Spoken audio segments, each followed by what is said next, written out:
مرزا غالب کے دوستوں میں سے ایک دوست حکیم رضی الدین خان، ان کو آم اچھے نہیں لگتے تھے، آم نہیں باتے تھے، اور یہ طبی مسئلہ ہے، کسی کو فروٹ میں، میوہ جات میں، کسی کو سبزیوں میں، کسی کو ترکاری وغیرہ میں کوئی نہ کوئی چیز نہیں باتا،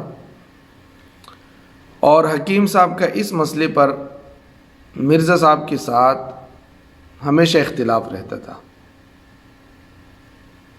ایک مرتبہ حکیم رضی الدین خان کے ہمراہ مرزا صاحب برآمدے میں بیٹھے تھے،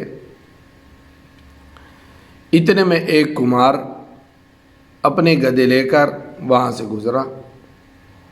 گلی میں آم کے چھلکے پڑے ہوئے تھے، گدے نے انہیں سونگھا اور چھوڑ دیا۔ اس پر حکیم صاحب وہ چہک کر بولے، مرزا صاحب دیکھیے، آم ایسی شے ہے جسے گدھا بھی نہیں کھاتا۔ مرزا صاحب نے فوراً جواب دیا، بے شک گدھا آم نہیں کھاتا۔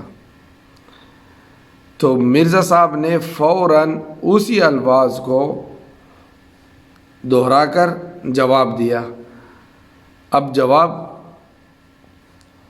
حکیم صاحب نے مرزا صاحب کو گدھے سے تشبیہ دی۔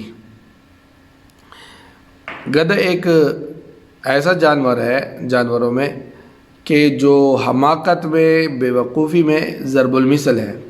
تو حکیم صاحب نے یہ دکھانے کے لیے، یہ بتانے کے لیے کہ دیکھو، جو جانور حماقت میں ضرب المثل ہے، جن کی مثالیں دی جاتی ہے اس کی بے وقوفی کے، وہ جانور گدھا آم کے چھلکوں تک کو نہیں کھاتا۔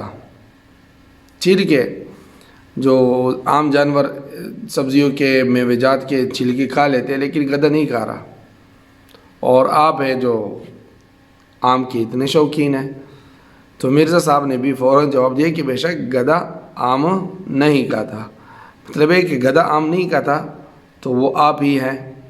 تو اسی جواب کو واپس حکیم صاحب پہ پلٹا دیا۔ یہ ہوتی ہے حاضر دماغی اور حاضر جوابی۔ دوستو، صادق ٹی وی کو سبسکرائب کرنا مت بھولیے، ویڈیو کو لائک کریں، شیئر کریں، اور کمنٹ سیکشن میں اپنے رائے کا اظہار ضرور کریں۔